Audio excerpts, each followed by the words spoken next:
Machine design में अभी तक हम लोगों ने डिज़ाइन ऑफ मफ कपलिंग देख लिया था कि मफ कपलिंग का डिज़ाइन प्रोसीजर कैसे होगा, कैसे डिज़ाइन करेंगे। ठीक है, अब जो है उस पर एक न्यूमेरिकल देख लेते हैं। हमें लिखा है इंग्लिश में, हम हिंदी में बताते जाएंगे, बोलते जाएंगे, अनुवाद करते जाएंगे, ट्रांसलेट करते जाएंगे, आप लोग लिखते जाइएगा। ठीक है, जिसको हिंदी में लिखना है। क्या कह रहा है कि design a muff coupling to connect to steel shaft transmitting 25 kilowatt power at 360 RPM. यानी एक मफ कपलिंग का डिजाइन करिए जो कि दो स्टील शाफ्ट को जोड़ता है और 25 किलोवाट पावर 360 आरपीएम पर ट्रांसमिट करता है, यानी पारेषित करता है। ठीक, तो 25 किलोवाट टार्क पारेषित कर रहा है, कितने आरपीएम पर चल रहा है? 360 आरपीएम पर दोनों शाफ्ट चल रहे हैं। ठीक है, और दोनों को कनेक्ट किया जा रहा है एक मफ कपलिंग के द्वारा। उसी मफ कपलिंग का डिजाइन हमको करना है। कह रहा है the shaft and key are made of plain carbon steel.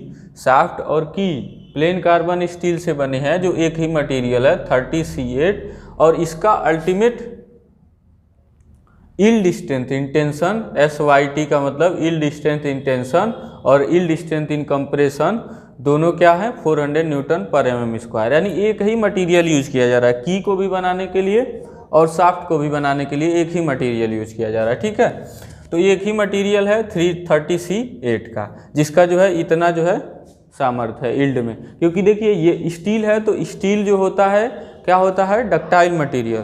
तो ये किस पर फेल होगा? यील्ड स्ट्रेस पर फेल होगा। इसीलिए तो इसके लिए फेलियर के लिए क्या दिया है? यील्ड स्ट्रेंथ दिया है। ठीक है ना, आगे देखते हैं। The sleeve is made of grey cast iron. Sleeve किसका बना हुआ है? ग्रे कास्ट आयरन का बना हुआ है। अब ग्रे कास्ट आयरन क्या होता है? ग्रे कास्ट आयरन होता है एक ब्रिटल मटेरियल, यानी भंगुर पदार्थ होता है। तो ब्रिटल मटेरियल होने के कारण ये इस टाइप का है। Fg200 का मतलब ये एक टाइप का ग्रे कास्ट आयरन होता है। क्लासिफिकेशन होते हैं उनके, कई कई टाइप के होते हैं। तो जिसका अल्टीमेट टेंसाइल स्ट्रेंथ है, देखिए ये यील्ड नहीं है, क्योंकि ये किस पर फेल होता है? इसमें यील्डिंग होता ही नहीं है डक्टाइल मटेरियल में। तो किस पर फेल होगा? अल्टीमेट टेंसाइल स्ट्रेंथ पर फेल होगा, जिसका जो है 200 न्यूटन पर mm स्क्वायर क्या है? अल्टीमेट टेंसाइल स्ट्रेंथ है। अब कह रहा है कि factor of safety for the shaft and की इज 4। शाफ्ट और की के लिए फैक्टर ऑफ सेफ्टी कितना है? 4 है। और factor of safety is 6 for sleeve. Sleeve के लिए फैक्टर ऑफ सेफ्टी कितना है? 6 है। बेस्ड ऑन अल्टीमेट स्ट्रेंथ, देखिए इसीलिए कह रहा है कि बेस्ड ऑन अल्टीमेट स्ट्रेंथ, क्योंकि इसमें यील्डिंग होगा नहीं, तो हम किस पर लेंगे? अल्टीमेट स्ट्रेंथ पर लेंगे। ठीक है, और ये किस पर? ये डक्टाइल मटेरियल शाफ्ट और की है, तो किसके लेंगे? वो लेंगे हम यील्ड स्ट्रेंथ पर। ठीक है, तो अब इसका सॉल्यूशन करते हैं। तो पहले सबसे पहले सॉल्यूशन में लिखते हैं गिवन जो है वो चीज़ें लिखते हैं। तो गिवन क्या क्या है आपको दिया है? पहले पावर कितना है? 25 किलो वाट। इसके बाद एन दिया है, कितना है? 360 आरपीएम। ठीक है, इतना दिया है। अब की के लिए दिया है, की और शाफ्ट दोनों के लिए दिया है एक ही चीज। क्या कह दिया है? यहीं से लिखते हैं, फॉर की एंड शाफ्ट, यानी शाफ्ट और की के लिए। आप लिख सकते हैं हिंदी में, शाफ्ट और की के लिए क्या दिया है? यील्ड स्ट्रेंथ दिया है इन टेंशन, और यील्ड स्ट्रेंथ इन कंप्रेशन, दोनों कितना है? 400 न्यूटन पर mm स्क्वायर। 400 न्यूटन पर mm स्क्वायर। और इसके लिए फैक्टर ऑफ सेफ्टी कितना दिया है? FS की बात करें, फैक्टर ऑफ सेफ्टी दिया है 4। ठीक है, और इसी तरह से स्लीव के लिए, ठीक है ना, यानी बॉक्स के लिए, फॉर स्लीव के लिए क्या दिया है? अल्टीमेट टेंसाइल स्ट्रेंथ दिया है 200 न्यूटन पर mm स्क्वायर। ठीक है, और फैक्टर ऑफ सेफ्टी कितना दिया है? 6 दिया। तो ये 4 और 6 फैक्टर ऑफ सेफ्टी ये सब दे दिया है, तो ये सब गिवन है। तो इसको पहले आप लोग लिख लीजिए, ठीक है। आप लोग लिखते हुए चलिए, जिस तरह से हम बता रहे हैं उस तरह से लिखते हुए चलिए, स्टेप वाइज स्टेप, क्योंकि यहाँ पे जगह कम है तो हम जो है एक एक स्टेप बता के उसके बाद मिटाते हुए चलेंगे। एकदम आपको बिल्कुल समझ में आएगा अच्छे से जब आप लिखे रहेंगे पुराना वाला। तो इस तरह से गिवन डाटा हमने लिख लिया। अब पहला काम करेंगे, स्टेप 1 में हम करेंगे इसका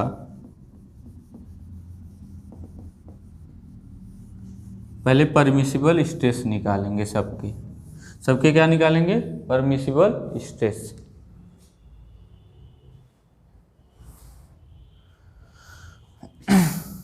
तो परमिसिबल स्ट्रेसेस की बात करें जब,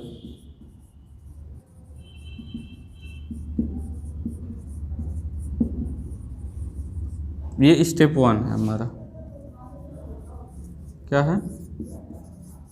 स्टेप 1। स्टेप वाइज लिखते हुए चलेंगे कि ताकि आपको समझ में एकदम आएगा।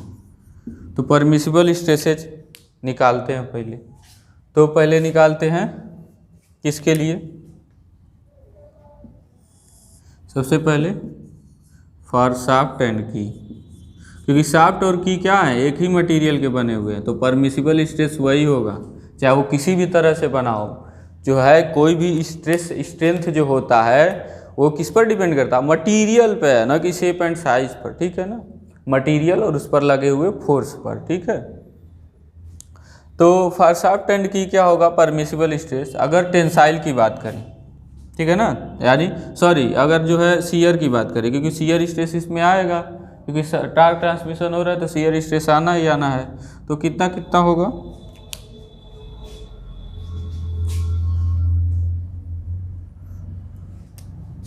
टाउ क्या होता है? याद करिए पिछले वाले वीडियोज में, पूरा रिवाइज करते हुए चलिए। तो ये क्या होगा? शियर स्ट्रेंथ और स्ट्रेंथ इन शियर यील्ड, यानी यील्ड हो रहा है लेकिन शियर में जब यील्डिंग हो रहा है तब जो है strength upon factor of safety, ठीक है। तो ये जो होता है ये दिया नहीं है आपके इसमें, लेकिन दिया है यील्ड इन टेंशन। तो हमको पता है कि ये जो होता है इसका आधा होता है, बता चुके हैं, ठीक है ना। तो ऐसे कर लेंगे 0.5 shear strength in yield tensile strength upon FS. तो अब निकालेंगे मान रख के जब, तो 0.5 और ये कितना है? 400 अपॉन फैक्टर ऑफ सेफ्टी कितना है? 4। तो कर लेंगे तो 105 जर कितना हो जाएगा? 50 न्यूटन पर mm स्क्वायर, ठीक है। 50 न्यूटन पर mm स्क्वायर मिल गया हमको टाउ का मान, ठीक है। हाँ, टाउ मिल गया। अब टेंशन में देख लेते हैं। अब देखिए, चूंकि आपको यहाँ पे किस चीज़ की ज़रूरत होती है, चलिए वो भी लिख देते हैं, चाहे ज़रूरत होगी या नहीं, ज़रूरत होगी तो लिख लेंगे। परमिसिबल स्ट्रेस इन टेंशन ले लेते हैं। तो टेंशन में क्या होगा? तो भाई strength in yield tension upon factor of safety. तो जैसे ही फैक्टर ऑफ सेफ्टी से इसको जब डिवाइड करेंगे 400 डिवाइडेड बाई 4, तो कितना आ जाएगा? 100 न्यूटन पर mm स्क्वायर। अब यही अगर कंप्रेशन की बात करें तो उतना ही होगा, क्योंकि यील्ड कंप्रेशन में भी जो होता है यील्ड स्ट्रेंथ उतना ही होता है जितना कि टेंशन में होता है, ठीक है। तो ये भी होगा 400 अपॉन 4, यानी 100 न्यूटन पर mm स्क्वायर। तो ये हमको ध्यान रखना है कि टेंशन में, कंप्रेशन में और शियर में, तीनों में जो मटेरियल का जो, तीनों में चाहे की लीजिए चाहे शाफ्ट, क्योंकि दोनों एक ही मटेरियल के बने हैं, तो तीनों में इतना इतना परमिसिबल स्ट्रेस है। कितना परमिसिबल स्ट्रेस? 50 न्यूटन पर mm स्क्वायर। इससे ज़्यादा नहीं स्ट्रेस जाना चाहिए, इससे कम ही रहना चाहिए। टेंशन में इससे ज़्यादा नहीं जाना चाहिए, कंप्रेशन में इससे ज़्यादा नहीं जाना चाहिए, ठीक है। अब स्लीव के लिए देख लेते हैं। लिखें अगर फॉर स्लीप। अभी तो ये दोनों की और शाफ्ट के लिए था, अब फॉर स्लीप के लिए, क्योंकि स्लीप का जो है डिजाइन बस एक तरह से करते हैं कि उसमें कितना शियर स्ट्रेस इंड्यूस हो रहा है, ठीक है ना, कितना शियर स्ट्रेस इंड्यूस हो रहा है। स्लीप को हम क्या मानते हैं एक हालो शाफ्ट की तरह जिस पर टार्क टी लगा हुआ है, पिछले वीडियो में हमने बताया है, ठीक है ना, कि उस आधार पर हम उसका डिजाइन करते हैं स्लीप का, ठीक है। तो स्लीप का डिजाइन करने के लिए अब परमिसिबल स्ट्रेस के लिए क्या लाना पड़ेगा, हमको टाउ निकालना पड़ेगा, परमिसिबल शियर स्ट्रेस। तो टाउ इज इक्वल टू क्या होगा, फिर से वही। अब देखिए इसमें यील्डिंग नहीं होगा क्योंकि ये वो वाला नहीं है, ये क्या है, ब्रिटल मटेरियल, तो यील्डिंग के जगह पर नहीं फेल होता है, किस में फेल होता है, अल्टीमेट टेंसाइल पर। तो अगर हम शियर स्ट्रेंथ निकालें, शियर अल्टीमेट यानी अल्टीमेट शियर स्ट्रेंथ निकालें तो अपॉन फैक्टर ऑफ सेफ्टी, अब ये भी क्या होगा यील्ड के लिए, अल्टीमेट टेंसाइल के लिए क्या होगा 0.5, क्योंकि हमको जो है हमको ये थोड़ी दिया हुआ है, हमको तो ये दिया हुआ है, तो उतना करेंगे हम, 0.5 होता है हमको पता है, और अपॉन एफएस। अब जैसे ही एफएस इसका यू का मान रख लेंगे और एफएस का मान रख लेंगे 200 और अपॉन ये 6, फैक्टर ऑफ सेफ्टी इसके लिए कितना लिए थे, 6 लिए थे, दिया भी है और हमने लिखवाया भी है। तो इसको जब सॉल्व करेंगे तो आपके लिए आएगा 16.67 न्यूटन पर mm स्क्वायर। कितना आएगा 16.67 न्यूटन पर mm स्क्वायर, ठीक है, 16.67 न्यूटन पर mm स्क्वायर, ठीक। तो इस तरह से हमने परमिसिबल स्ट्रेस निकाल लिया। अब ये लिख लीजिए आप और ध्यान रखिएगा कि इसके लिए जो है शियर में 50 है, क्योंकि अभी ये कंपेयर करेंगे आगे, जब अभी डिजाइन प्रोसीजर अभी आगे नहीं बढ़े, अभी तो परमिसिबल स्ट्रेसेज निकाले, ठीक है ना।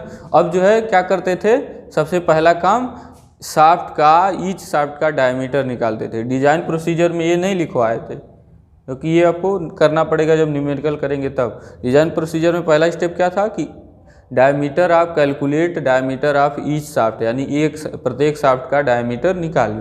तो अब उस स्टेप पर आते हैं, तो इसको मिटाते हैं।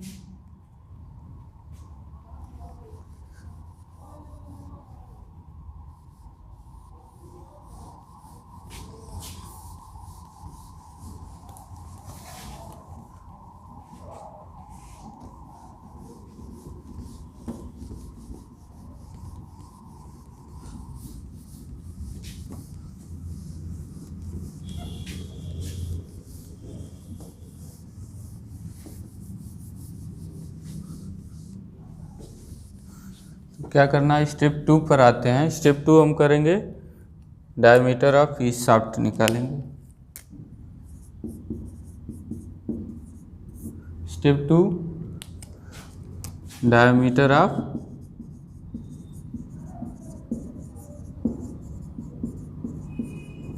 ईच शाफ्ट, प्रत्येक शाफ्ट का डायमीटर निकालेंगे। तो कैसे निकालते हैं, सबसे पहले तो टार्क निकालेंगे कि कितना टार्क ट्रांसमिट हो रहा है। तो हमने बताया था पिछले वीडियो में, फार्मूला क्या रखेंगे 60 × 10⁶ इंटू पावर अपान 2πn, इतना रखेंगे, ठीक है ना। इतना रखेंगे तो ये न्यूटन mm में आएगा, क्योंकि यहाँ 10⁻³ रहेगा तब न्यूटन मीटर में आएगा, और 10⁻6 रहेगा तो न्यूटन mm में आएगा। तो न्यूटन mm में ही हमको ज़रूरत है तो डायरेक्टली कर लेते हैं। तो 60 × 10⁶, पावर कितना है, पावर है 25 किलोवाट, 2πn कितना है 360 RPM। तो जैसे इसको कैलकुलेट करेंगे आपके लिए मिल जाएगा, कितना मिलेगा 663,145.60,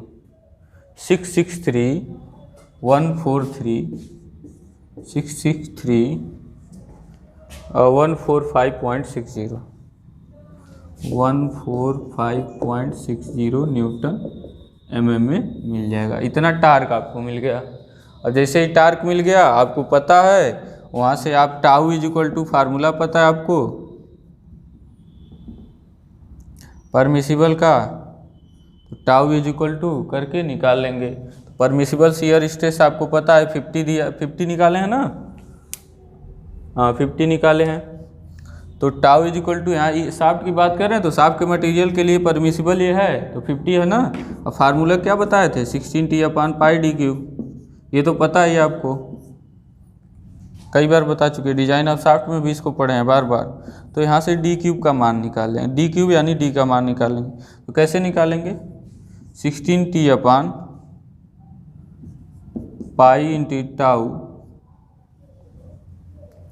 16T/π×τ।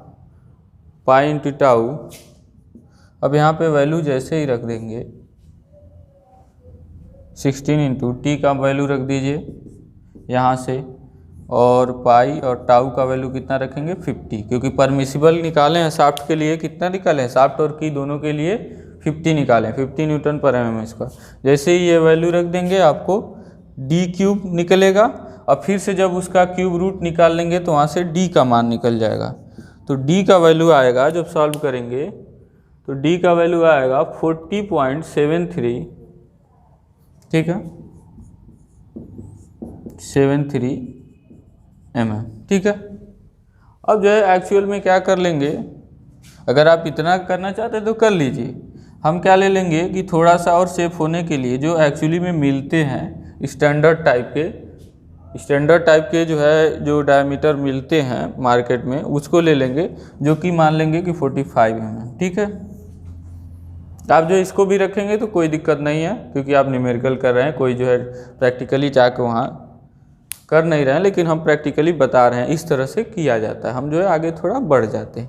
तो यहाँ से d का मान मिल गया, तो हमने ईच शाफ्ट का क्या कर लिया, हमने डायमीटर निकाल लिया। अब जो है अगला स्टेप करते हैं, अब स्लीव का डायमेंशन निकालते हैं ना। अगला स्टेप क्या था हमारा, स्लीव का डायमेंशन, और चेक करते हैं कि स्लीव में कितना जो है स्ट्रेस इंड्यूस हो रहा है और वो उसके परमिसिबल स्ट्रेस से कम है कि नहीं है। तो स्लीव का डायमेंशन का वही बताए थे आप, एम्पिरिकल फार्मूला याद करिए। तो अगला स्टेप क्या करेंगे, आप लोग वीडियो पॉज करके ये सब लिख लीजिए, बार बार एकदम लिखते चलिए। स्टेप थर्ड, निकालेंगे स्लीव का डायमेंशन। तो डायमेंशंस ऑफ स्लीव, तो आउटर डायमीटर यानी कैपिटल डी क्या होता था, याद करिए 2D+13 mm, ठीक है। अब जैसे ही आप मान रख लेंगे 2D+13 mm, 45 जब रख के करेंगे तो कितना आएगा, ठीक है 103 आएगा, क्योंकि हमको यहाँ 45 रखना है, ठीक है ना, क्योंकि हमने 45 ले लिया है। तो ये आएगा 103 mm, और या हम ले लेंगे इसको और बढ़ा लेंगे 105 mm। जो आप करना चाहे वो करिए, कोई दिक्कत नहीं है। आप एक जो है कोई बढ़ाना नहीं चाहते तो उसी पर करते चलिए, लेकिन आपको जो स्टेप बता रहे हैं वो करना है, ठीक है।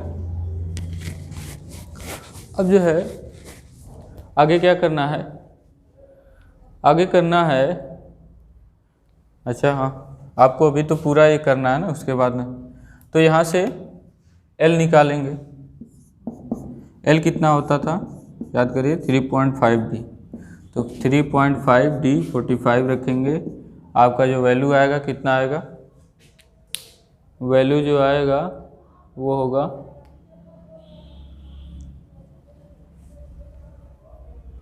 157.5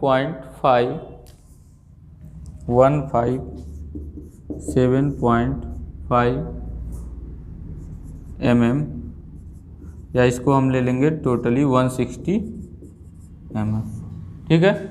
क्या ले लेंगे 160 mm ले लेंगे। अब इसके बाद जो है ये सही है, इतना कर लेंगे। उसके बाद अब क्या बताए थे कि पहले इसमें शियर स्ट्रेस कितना इंड्यूस हो रहा है वो चेक कर लेंगे। तो इसको क्या मानेंगे, स्लीव को क्या मानेंगे, एक हालो शाफ्ट की तरह मानेंगे। तो हालो शाफ्ट के लिए शियर स्ट्रेस जो इंड्यूस होता था टाउ, ठीक है ना, तो ये लिखेंगे इंड्यूस्ड यानी उत्पन्न shear stress, shear stress in sleeve, और ये है टाउ। वो कैसे करते थे, वो कैसे करते थे,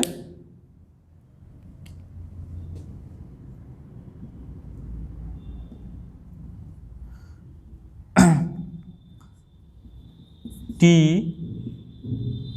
आर अपान जे से, कैसे करते थे, टी आर अपान जे। तो यहाँ से जे का मान पहले निकाल लेंगे। तो जे का मान कैसे निकालेंगे, पाई डी के घात 4 स्मॉल डी के घात 4 अपान 32।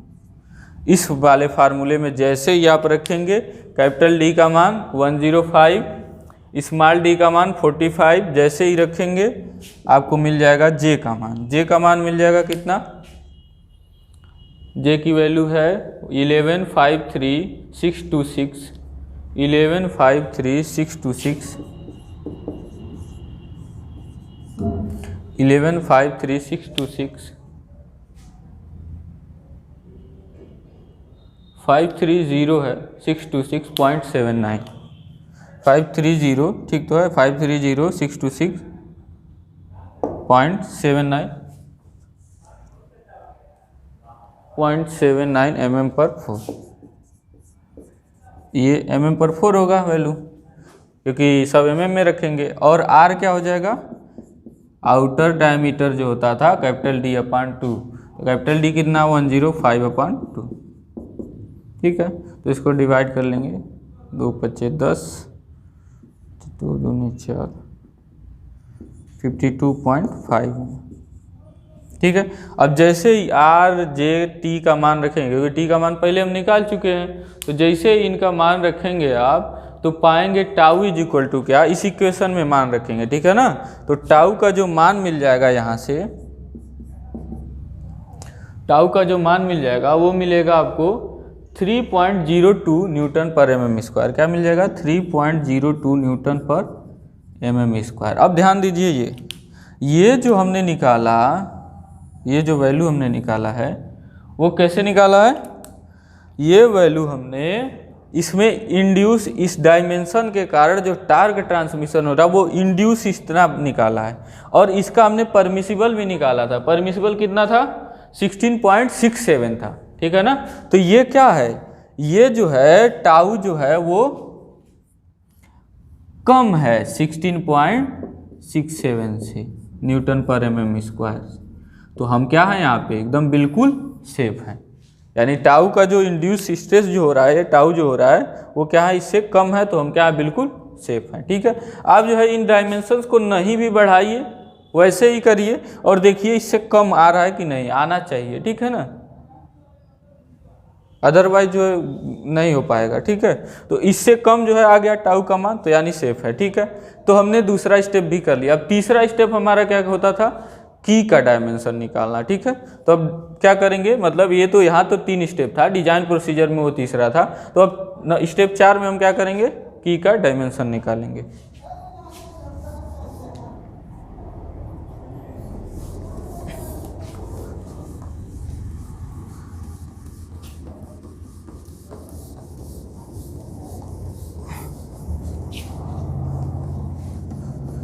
ओह, मिटा दिया फिर से।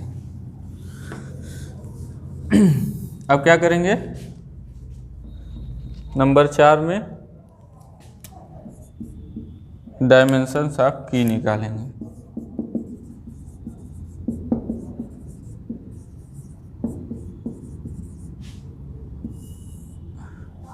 डायमेंशंस ऑफ की करेंगे, ठीक है। अब की के डायमेंशन में ये ध्यान रखना है कि हमने डायमीटर कितना शाफ्ट का लिया है, 45 mm, ठीक है। तो हमने बताया था टेबल, तो जब आप टेबल में जाएंगे तो उसमें 40 और 40 44 या 40 से 50 के बीच का जो दिया होगा, तो उसके बीच के लिए लिखा होगा उधर b is equal to 14 into 9, हाँ 14 इंटू 9 का रहेगा, यानी b क्रॉस h जो होगा, यानी b इंटू एच जो होगा वो 14 इंटू 9 का होगा, ठीक है ना। यानी कि b जो होगा वो 14 का लेंगे, h जो होगा वो 9 का लेंगे, ठीक है।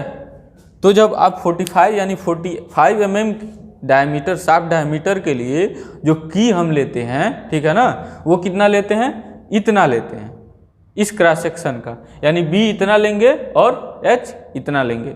और लंबाई कैसे लेते थे, हमने बताया था उसमें, लंबाई क्या लेते थे, स्लीव का जो लंबाई होता था उसका आधा लेते थे की लंबाई को। तो स्लीव का लंबाई कितना है, कितना निकाला था हमने, स्लीव की लंबाई को 160 लिया था, ठीक है।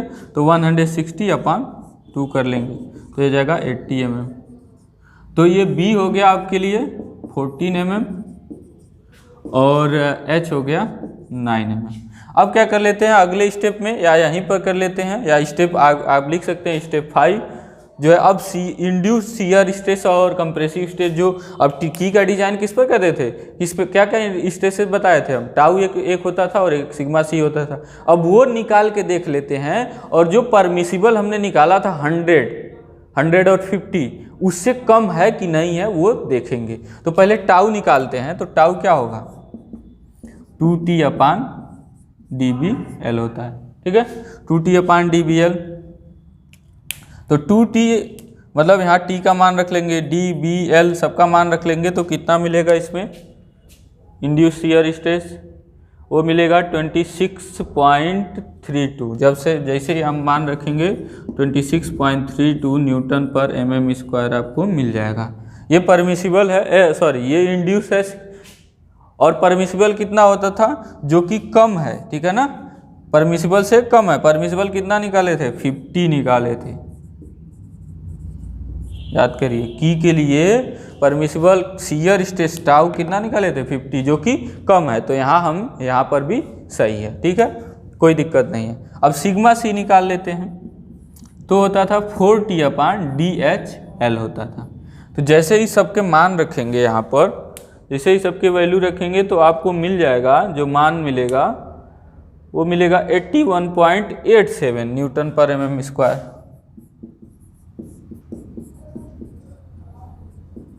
जैसे इतना मिलेगा, और ये हमको पता है इसका जो है सिग्मा सी निकाले थे, ठीक है ना, परमिसिबल 100 था, जो कि 100 से ये भी कम है, तो ये भी परमिसिबल से कम है, इंड्यूस होने वाला है। एक्चुअल में इतना इंड्यूस हो रहा है और परमिसिबल कितना, इतना, तो हम जो है बिल्कुल बहुत सेफ है, ठीक है ना। तो इस तरह से स्लीव का हमने जो है मफ कपलिंग का डिजाइन कर दिया। यानी इसके लिए जो डायमेंशन अभी हमने निकाला, तो स्लीव का डायमेंशन, की का डायमेंशन, ये सारी चीज़ें यही लेंगे। तो फाइनली आपके लिए क्या मिला, शाफ्ट का डायमीटर कितना रखा हमने, फाइनली हम बता दें कि अब हमने इतना कैलकुलेशन के बाद किया क्या एक्चुअल में, ये भी जान लेना जरूरी है, ठीक है ना। इतना कैलकुलेशन के बाद हमने क्या किया, हमने जो डिजाइन किया वो इस तरह से डिजाइन किया, इस तरह से डिजाइन किया कि जो शाफ्ट का डायमीटर पर शाफ्ट, हर एक शाफ्ट का जो डायमीटर रहेगा वो 45 रहेगा। यानी इतने mm का हम इतने mm का शाफ्ट लेंगे, ठीक है, दोनों शाफ्ट, ठीक है, इतने mm का। स्लीव कितने का लगाएंगे, शायद 105 था, अब देख लीजिएगा 105 का, इतना डायमीटर का स्लीव रहेगा। उस स्लीव का लेंथ कितना रहेगा, कितना निकाले हैं 160 ना, हाँ 160 का स्लीव का लेंथ कितना लेंगे 160 का। की का क्या लेंगे, लेंथ लेंगे कितने का, इसका आधा, यानी 80 का, 80 का की का लेंथ लेंगे, और ब्रेड्थ कितना लेंगे 14 का, और हाइट कितना लेंगे, यानी थिकनेस लेंगे 9 का। तो इस तरह से हमने पूरा डिजाइन कर दिया है, ठीक है ना। तो इसी तरह से, यानी अगर हमारे पास प्रैक्टिकली बोल दिया जाए कि इतना किलोवाट पावर का ट्रांसमिशन करना है आपको, अगर आप डिज़ाइन इंडस्ट्री में जाते हैं तो आपसे ऐसे ही सवाल होगा कि इतना किलोवाट पावर का आपको पावर ट्रांसमिशन करना है और इतने आरपीएम पर करना है, यानी जो आरपीएम रहेगा वो इतना रहेगा। तो आपके लिए तब आपके लिए क्या है सूटेबल कि हम 45 mm का क्या लेंगे, एक डायमीटर शाफ्ट का, जो दोनों शाफ्ट होंगे उनके डायमीटर कितने लेंगे 45 mm। ठीक, दूसरा चीज़ स्लीव जो लेंगे उसका डायमीटर कितना होगा, आउटर डायमीटर 105 mm होगा। लेंथ जो होगा स्लीव का 160 mm का लेंगे, उतने का बनाएंगे। और स्मॉल एल जो होगा, ठीक है ना, सॉरी की का लेंथ है जो होगा इतना mm का होगा, और विड्थ जो होगा यानी चौड़ाई जो होगा की का वो इतना mm का होगा, और हाइट इतना mm का होगा। तो इस तरह से इस हम कैलकुलेशन से यही हमारा रिजल्ट निकला है। ठीक है, तो इस तरह से आपका एक जो है न्यूमेरिकल पूरा हुआ और लंबा भी था। ठीक है, तो आप लोग इसको अच्छे से करिएगा और आपके बुक में जो न्यूमेरिकल होंगे उनको भी करिएगा। ठीक है, कोई प्रॉब्लम होता है तो ग्रुप बना हुआ है, ग्रुप में आप जो है सेंड कर सकते हैं। ठीक है, तब तक के लिए नेक्स्ट वीडियो में मिलते हैं, तब तक के लिए थैंक यू।